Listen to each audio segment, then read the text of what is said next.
저희들이 10월 달에 이사야 성경을 매일 한 장씩 읽고 있습니다. 오늘 본문은 하나님께서 예루살렘을 향한 경고의 말씀입니다. 여러분, 우리 1절 한번 앞부분만 제가 읽어드리겠습니다. 환상의 골짜기에 관한 경고라, 이렇게 되어 있습니다. 여기서 환상의 골짜기라고 하는 것은 예루살렘 도시가 환상과 묵시로 많은 가르침을 받았기 때문에 환상의 골짜기라 예루살렘 그렇게 지칭하는 것이고, 특별히 여기에 골짜기라라고 표현한 것은 저들이 환상을 통해서 하나님의 말씀을 잘 안다고는 하나 실제적으로 마치 골짜기에 갇혀 있는 것처럼 하나님의 뜻을 제대로 이해하지 못하고 헤어나오지 못하는 저들의 심각성을 아마 빗대어서 하는 말씀이 아닌가 싶습니다. 바로 그만큼 하나님의 도성이었던 예루살렘이 회파되었고 영적으로 무뎌지고 또 무너져가고 있다는 것을 환상의 골짜기라는 표현으로 우리에게 보여주신 것이라 이렇게 생각이 됩니다. 오늘 22장은 바로 그런 도시를 향한 하나님의 심판의 메시지가 전해집니다. 그런데 그 심판의 메시지가 전해지는 그 마지막 즈음에 아주 굉장히 무서운 말씀이 기록되어 있습니다. 14절에 만군의 여호와께서 친히 내 귀에 들려 이르시되, 만군의 여호와의 음성이 이사야 목소리, 이사야 귀에 분명하게 들렸습니다. 진실로, 맹세의 표현이죠. 진실로 이 죄악은 너희가 죽기까지 용서하지 못하리라. 하나님께서 이사야 귀에 들려주신 명백한 말씀, 내가 이 유다 백성 예루살렘 성민들을 결코 용서하지 아니할 것이다, 그렇게 하신 말씀이 굉장히 무서운 말씀이죠. 무엇 때문에 그러는가? 이 죄악으로 인해서입니다. 이 죄악으로 인해서 내가 저들을 결코 용서하지 아니할 것이다, 이렇게 되어 있어요. 그래서 오늘은 본문을 통해서 하나님께서 이 백성들을 가리켜 이 죄악이라고 했는데 과연 이 죄악이 무엇인가를 살피면서 오늘 우리가 어떻게 하나님 말씀 앞에서 겸비한 삶을 살아가야 될지를 잠시 말씀을 통해 생각해 보도록 하겠습니다. 사건의 경위는 이러합니다. 하나님께서 범죄한 이 예루살렘 도시를 꾸짖고 징계하기 위해서 하나님이 매를 대셨습니다. 여기 5절에 보면 한번 제가 읽어 드릴게요. 환상의 골짜기에, 예루살렘 도성을 가리킨다 그렇게 말했어요. 환상의 골짜기에 주 만군의 여호와께로부터 이르는 소란과 발핌과 혼란의 날이요, 성벽의 무너뜨림과 산악에 사무쳐 부르짖는 소리로다, 이렇게 되어 있습니다. 하나님께서 예루살렘을 징계하시는데 큰 소란이 있게 하시고 발핌이 있게 하시고 혼란이 있게 하시며 성벽에 무너뜨림이 있게 될 것이다, 그렇게 징계를 하신다는 거예요. 과연 이 징계가 어떻게 이루어지는가는 정확하지는 않습니다. 아마 아수르에 의해서 이 유대가 침입을 당한다거나 아니면 더 후에 정말 바벨론에 의해서 유다 나라가 패망을 당하는 것인 사건인지는 알 수 없습니다. 그러나 우리가 오늘 읽은 말씀 가운데 중요하게 생각할 것은 누가 그렇게 징계를 내렸다고 하는 표현이냐면 여호와께로부터입니다. 여호와 하나님께서 자기 백성을 징계하셨다, 그런 말입니다. 그래서 8절, 이제 우리가 만나는, 우리가 읽은 본문입니다. 8절, 그가 유다에게 덮였던 것을 벗기셨다. 그럼 여기서 그는 5절에 말씀하고 있는 누구를 가리키는 표현 같습니까? 여호와 하나님이십니다. 그가 유다에게 덮였던 것, 유다의 방어막, 유다의 보호성, 그것을 무너뜨리고 깨뜨려서 결국 하나님의 백성이 침입을 받을 수밖에 없도록 하셨다. 근데 중요한 건 누가 그렇게 하셨다고요? 여호와 하나님께서 적의 침입을 허락하셨다는 것입니다. 근데 문제는 저들의 행동입니다. 여기 8절에 보면 그 날에야, 하나님께서 유다에게 덮였던 것을 벗김에 그 다음 그 날에야 비로소 솔로몬의 무기고를 보았고, 그 날에야 비로소 유다 백성들이 다윗의 성 중에 무너진 곳을 보았고, 그 날에야 비로소 유다 성벽 중간중간이 허물어진 것을 보았습니다. 그날입니다. 주목해 볼 표현이 그날입니다. 바꿔 말하면 그 전날까지는 보였다는 말입니까? 안 보였다는 말입니까? 안 보였다는 말입니다. 그날에 돼서야 보였습니다. 하나님께서 성벽을 무너뜨리시고 유대 베들레헴과 유다 나라 예루살렘에게 어려움을 허락하시자 그때 그들이 이제서야 자신들의 허물들이 보인 것입니다. 중요한 표현은 그날입니다. 그날. 근데 궁금하지 않을 수가 없습니다.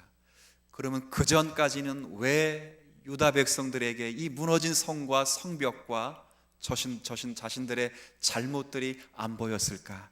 여러분, 이스라엘 백성들이 하나님만을 의지했거나 기도를 많이 했기 때문에 이런 것이 안 보인 것이 결코 아닙니다. 오히려 그들은 자기 만족과 지나친 낙관주의에 힘입어서 자신들의 부족함이 결코 보이지 않은 것입니다. 나태하고 게으른 삶을 살아가게 했던 것입니다. 여러 선지자들이 수없이 경고했습니다. 돌아와라, 회개하라. 그러나 이런 수없이 많은 경고에도 불구하고 그들은 스스로 만족하고 스스로 낙관적인 생각을 하면서 우리는 하나님의 백성이라, 그리고 이 도성은 하나님의 도성이고 이 도성 중심에는 하나님의 성전이 있으니 우리는 안전할 것이다 라는 그런 자기 만족과 자신의 지나친 낙관주의 일에서 나태하고 게으른 생활을 하고 있었던 것입니다. 제가 이 말씀을 읽으면서 상당히 두려웠습니다. 왜 두려웠냐면 교회도 이와 같은 치명적인 낙관주의에 빠질 수 있겠구나, 그렇게 생각을 합니다. 괜찮을 거야, 모든 것 다 하나님이 하시니 괜찮을 거야. 맞지요? 하나님이 아니하신 것이 없습니다. 모든 것 다 하실 거야. 그리고 교회는 주님의 몸이기도 하고 교회는 주님께서 선택받은 하나님의 백성이니까 우리는 괜찮을 거야.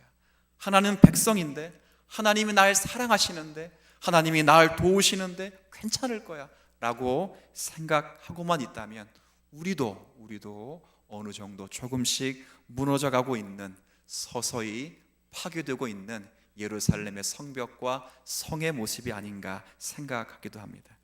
물론 이런 작은 하자로 인해서 예루살렘은 한 번에 무너져 결코 내리지 않습니다. 조금씩 무너져서 마침내 한순간에 와르르 무너지게 되어 있습니다. 우리도 마찬가지죠.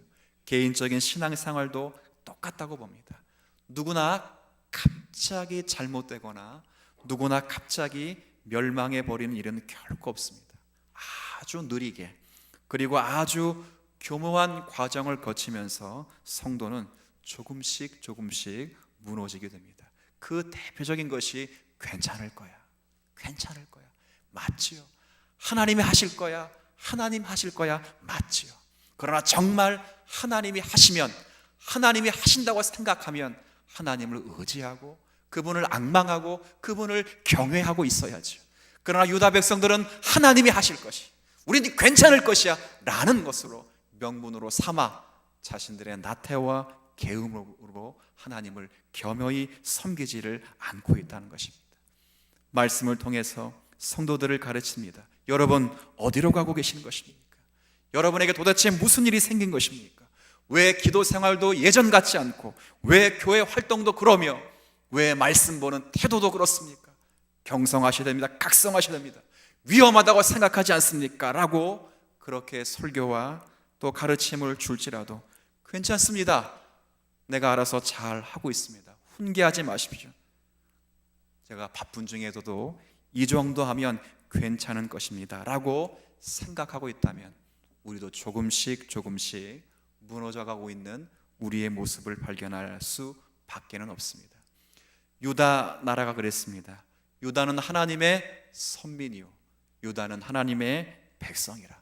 그리고 이 도성 안에는 하나님의 성읍, 그리고 이 도성 안에는 하나님의 성전이 있기 때문에 우리는 괜찮을 것이다 라고 생각을 했습니다. 그런 자기 만족, 그런 지나친 낙관주의로 인해서 예루살렘은 조금씩 무너져 내리고 있습니다. 즉 마찬가지죠. 그럴 때 하나님께서 그들이 정신을 바짝 차리도록 완전히 그 경계선을 무너뜨립니다.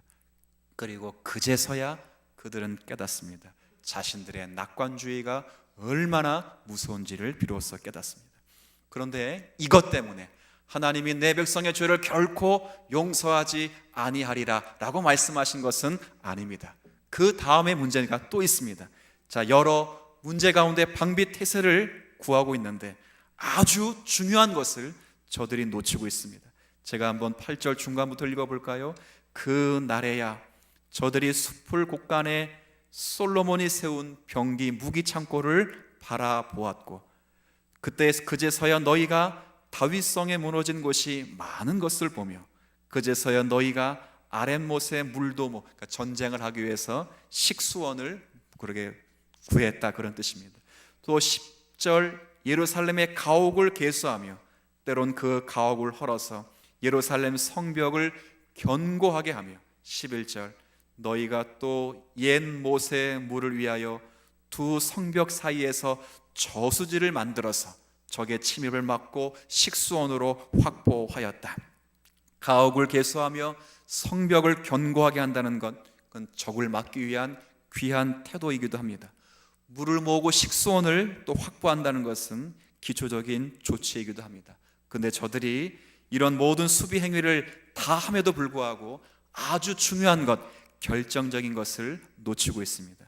무엇을 놓쳤는가? 11절 그 후반을 제가 읽어드리죠. 그러나 너희가 이를 행하신 일을 앙망하지 아니하였고 이 일을 옛적부터 경외하신 일을 뭐하지 아니하였다고요? 공경하지 않아.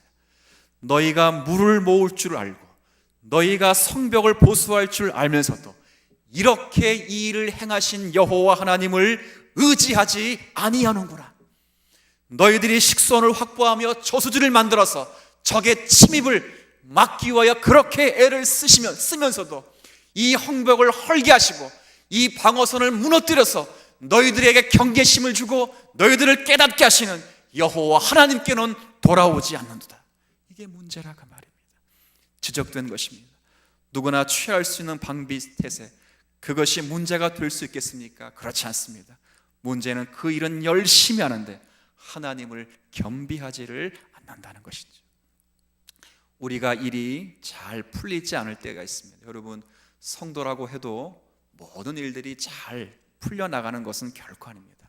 성도일지라도 하나님의 어떠하심 그 가운데 때로는 일들이 잘 풀리지 않을 때가 있습니다. 경제적인 문제도 그렇고 건강의 문제도 그렇고 사실은 목회와 교회 성장 문제도 똑같습니다. 그럴 때 저희들이 중요한 것을 놓쳐서는 안 됩니다.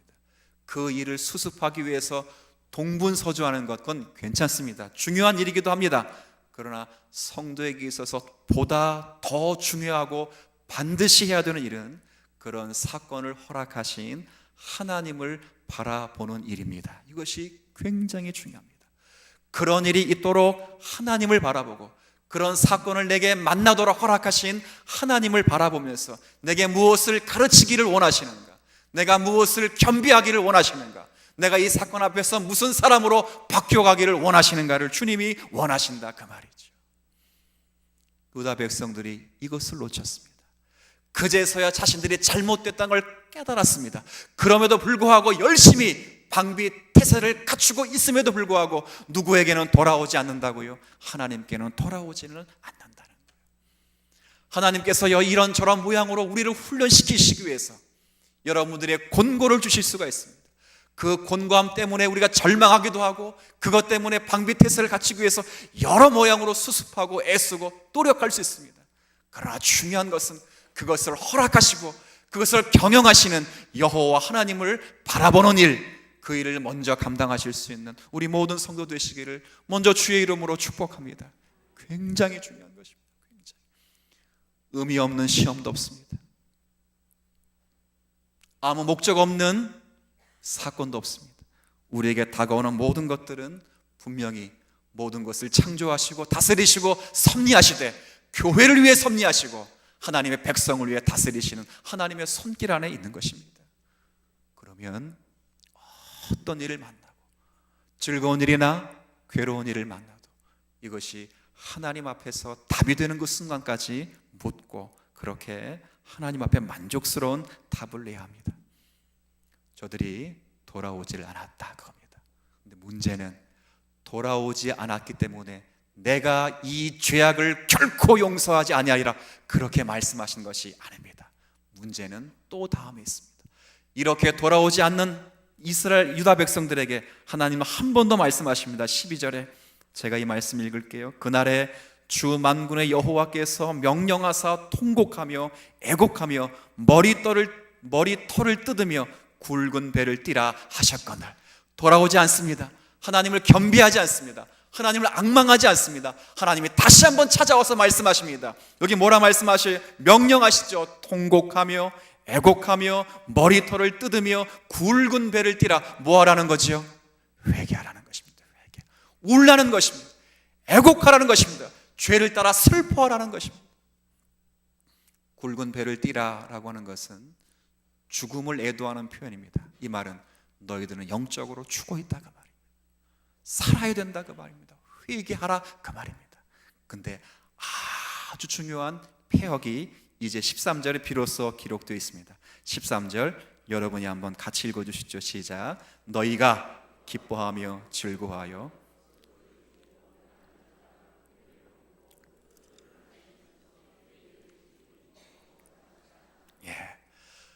어려운 일을 만나서 저들이 돌아오지 않습니다. 하나님이 돌아오라고 다시 한번 고함을 치르고 명령해서 회개하며 울며 깨닫기를 소원해서 이사를 통하여 호되게 야단칩니다. 근데 저들의 백성들의 반응이 뭐라고요? 어차피 죽을 거 오늘 먹고 오늘 마시고 오늘 즐기고 오늘을 놀자 그렇게 만드는 거죠. 쾌락주의로 빠지는 것입니다. 하나님께서 그렇게 말씀하시고 그렇게 원하시는데도 저들의 문제는 그렇게 급박한 상황 속에서도 진지한 자세를 결코 갖추지를 못했습니다. 적어도 하나님의 백성이라면 하나님께서 이렇게 말씀하시다면 우는 신용이라도 해야지요. 그렇죠. 저들이 우는 신용이라도 분명히 해야 될 것입니다. 그러나 오늘의 본문의 말씀을 보면 즐거워하며 기뻐하여도다. 이게 무슨 하나님의 백성다운 모습이겠습니까? 하나님께서 목을 놓아 울라고 분명히 말씀하시는데 저들이 이방 민족이 아닙니다. 하나님의 백성이며 선민들입니다. 그런데 저들이 오히려 기뻐하고 즐거워하여도다. 어차피 죽을 것 오늘 즐기며 그렇게 살자 그런 것이죠. 물론 사람은 그리고 우리 믿음의 자녀들조차도 육체를 가지고 있기 때문에 사실은 죄를 지을 수 있습니다. 사람이 우리도 말씀을 가지고 있으면서도 사실 말씀대로 잘 살지 못할 때가 분명히 많습니다. 사람이 욕심에 끌리기도 하고 유혹에 넘어가기도 합니다. 그러나 그럴지라도 회개하라는 촉구 앞에서는 성도들은 자신을 돌아보며 회개할 줄을 알아야 합니다. 회개하고 돌아오지 못하면 그것은 하나님 앞에 큰 폐역입니다. 그냥 죄라 말씀하지 않고 폐역입니다. 폐역은 결코 용서받지 못할 죄고 신약 성경에 의하면 성령의 회방죄와 같아서 결코 하나님이 용서하지를 않습니다. 오늘 주님이 그 말씀하십니다. 회개하고 돌아와야 된다. 이제라도 돌아와야 된다. 그것을 놓치지 않게 하기 위해서 방어막을 무너뜨리고 그리고 그것을 놓치지 않게 하도록 위하여 그들에게 친히 말씀하십니다. 그리고 이를 행하신 분을 바라보라고 친히 하나님이 말씀하십니다. 너희 스스로는 행복을 만들 수 없다. 너희 스스로는 너희들을 가치 있게 만들 수 없다. 이제라도 돌아와라 그거예요. 죄를 지었다고 해서 멀리 가지 말고 죄를 지어도 이제라도 돌아와라 그 말이죠. 여러분 아주 말 안 듣는 아이를 훈계할 때 아주 아이들에게 최후의 수단으로 얼레고 또 달래고 꾸중하고 매를 대고 하다가 마지막에 뭐라고 꾸짖습니까? 그딴 식으로 그러려면 뭐라 그러죠? 나가라죠. 나가라죠. 물어볼게요. 나가라는 말입니까? 정신 차리라는 말입니까? 근데 이것들은 나갔습니다. 나가라니까 나간 것입니다. 무슨 말씀하십니까? 돌아와라. 너희가 죄졌다는 걸 안다. 회개하면 된다. 돌아와라. 그런데 어차피 죄의 삭은 뭐라고요? 사망인데 어차피 죽을 거. 오늘 즐기자, 오늘 먹자, 오늘 마시자, 오늘 놀자. 안 돌아옵니다. 하나님이 답답해하십니다. 돌아오라고 방어막을 허무셨고 돌아오라고 이사야를 보냈습니다. 돌아오라고 오라고 애곡하고 통곡하라고 울라고 굵은 배를 띠라고 말씀하십니다. 안 돌아오면 죽여버리겠다고 협박까지 하십니다. 근데 도망가 버립니다. 하나님의 마음을 읽으셨습니까? 저들은 회개하기는커녕 돌아오기는커녕 먹고 마시고 즐거워했습니다. 신용도 하지 않습니다. 이 죄악을 가리켜 바로 패악이라고 말씀하십니다. 하나님께 돌아와야 행복이 있습니다. 하나님께 돌아와야 가치가 있고 성도의 본연의 자리가 있는 것입니다. 누가복음 15장 말씀을 여러분이 잘 아실 줄로 압니다. 두 아들이 큰 부잣집에 아버지 밑에 두 아들이 있는데 이 둘째 아들 놈이 철이 없습니다. 철이 없어서 어차피 뻔히 거의 많은 재산이 큰형에게 갈 것으로 지레 짐작해서 자기에게 돌아올 유산을 미리 받아서 아버지가 없는 저 멀리 타국에서 멋있게 한번 성공해 보기 위해서 유산을 미리 달라 그렇게 말합니다.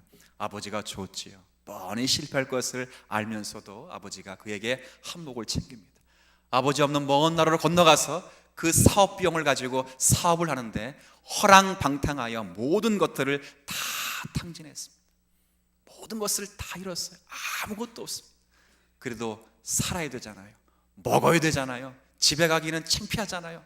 그래서 많은 사람들이 그 터부시하는 유다 나라는 돼지를 먹지도 않습니다. 이 말은 유다 나라에서 돼지는 부정한 짐승입니다. 이방인들이 간주하는 짐승입니다. 그 돼지를 치면서 먹을 것이 없어서 돼지들이 먹는 쥐염 열매를 먹으면서 깊이 생각합니다. 그때 둘째 아들에게 문득 마음에 또 머리에 스치며 드는 생각, 어떤 생각이냐? 우리 아버지의 집에는 풍족한 것이 너무 많은데 누구도 풍족히 먹을 수 있다고요? 종들도. 그렇죠. 우리 아버지 집에는 풍족하여 아들뿐만 아니라 누구까지도요? 종들까지. 자기는 지금 누구라는 거예요? 아들이었잖아요. 아들.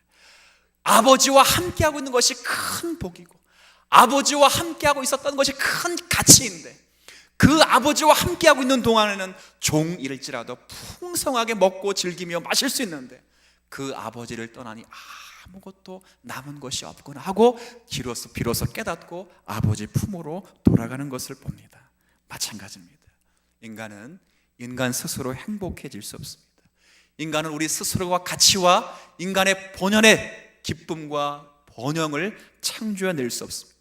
인간은 하나님에 의해서 만들어졌고 하나님을 위해서 만들어졌기 때문에 그렇습니다. 인간은요 그래서요 하나님의 말씀에 순종할 때만이 진정한 자신의 몫을 감당할 수 있고 자신의 가치를 발견할 수 있는 거예요. 하나님의 도움 없고 그분이 주시는 은혜가 없다면 결코 성공할 수도 없고 번영할 수도 없고 행복을 누릴 수도 없습니다. 물론 이 사실을 이 땅에 사는 인간들은 인정하지 않죠. 그리고 알려고 하지도 않죠. 그들은 하나님 없이 오히려 정치적으로, 경제적으로, 그리고 사회적으로, 교육학적으로 이 세상을 정말 하나님 없는 세상 속에서도 잘 살고 잘 먹고 행복하고 가치 있게 살려고 애를 수없이 씁니다. 그러나 명심하셔야 돼요. 인간이 하나님에 의해서 하나님을 위해서 창조되었기 때문에 인간이 하나님을 의지하지 않고서는 어떠한 노력을 하더라도 진짜 세상을 평안하게 하거나 행복하게 할 수 없다는 거예요. 얼마나 많은 세상 사람들이 이스라엘 자손들이 그랬던 것처럼 성벽을 보수하고 무너진 성을 다시 수축하는 일들을 얼마나 많이 합니까? 정치적으로 그렇게 하잖아요. 전 세계가 지금처럼 평화를 위하여 애썼던 시대가 과연 어디에 있었습니까?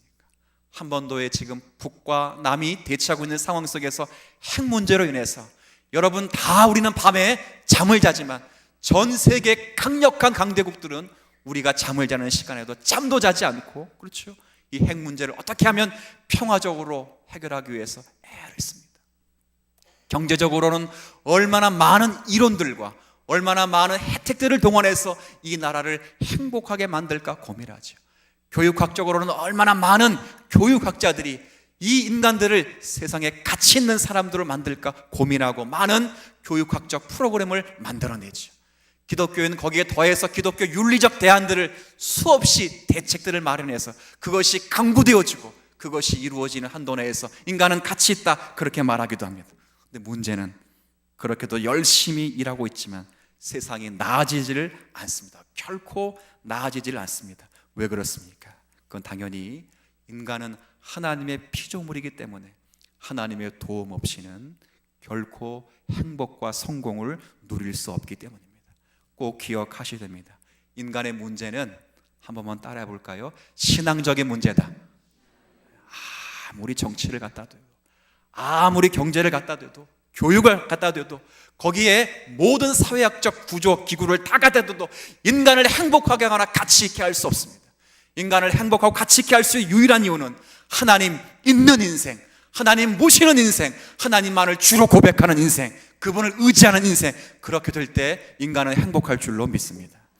하나님 없는 인생이요, 하나님 없는 나라요, 왜 실패할 수밖에 없다고요? 저들 스스로가 확고한 토대를 만들 수 없기 때문에 그렇습니다. 하나님을 의지하지 않고는, 그리고 하나님 없이는 인간은 모든, 오늘 본문을 통해서 확인했듯이 자기 만족과 자기 쾌락으로 빠지게 될 수밖에 없습니다. 성경은 누누이 말하지요. 그로 인해서 패망은 처음부터 결정된 것이니 성도들은 그 길을 결코 가지 말아라. 이제라도 돌아오라, 그 말입니다. 권력을 쥐어서도 아닙니다. 어떤 지위가 있어서가 아닙니다. 이 세상을 누가 다스리고 계시는지, 그분이 우리에게 무엇을 요구하고 계시는지, 그리고 인생의 생사화복을 주관하시면서 우리에게 무엇을 기준으로 살기를 원하시는지, 그걸 알 때 여러분들이 그분을 의지하며 사는 그 자리가 역사의 자리가 될 줄 압니다. 성경이 말하는 것입니다. 여기에 신자된 분별과 책임 의식이 있어야 합니다. 명심하십시오. 여러분이 살면서, 여러분이 이 세상에 살아가는 모든 자리가 사실은 왕 같은 제사장의 직분을 가지고 살아갑니다. 많은 사람들이 여러분들을 쫓아오면, 여러분들을 따라오면 많은 세상 사람들은 여러분 때문에 복의 자리에 초대를 받습니다. 여러분이 믿는 그 하나님을 많은 세상 사람이 함께 믿기로 결정하면 여러분을 통하여 세상 사람들은 구원을 받습니다. 이건 성경이 우리에게 말씀하는 것입니다. 무엇으로 그 역할을 감당하시겠습니까? 여러분이 가지고 있는 지위, 여러분이 가지고 있는 권력, 교회 가지고 있는 세상적인 부심 아닙니다.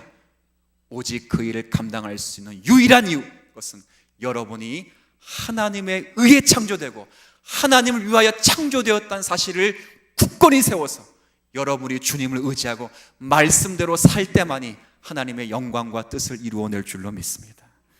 교회가 많이 어려워졌다 말합니다. 신앙인들의 삶이 많이 힘들어졌다 말합니다.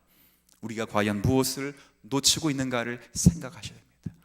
오늘 여러분들이, 제가 조금 있다가 광고 말씀을 드리겠지만 특별히 종교개혁 500주년을 맞는 뜻깊은 해이기도 합니다.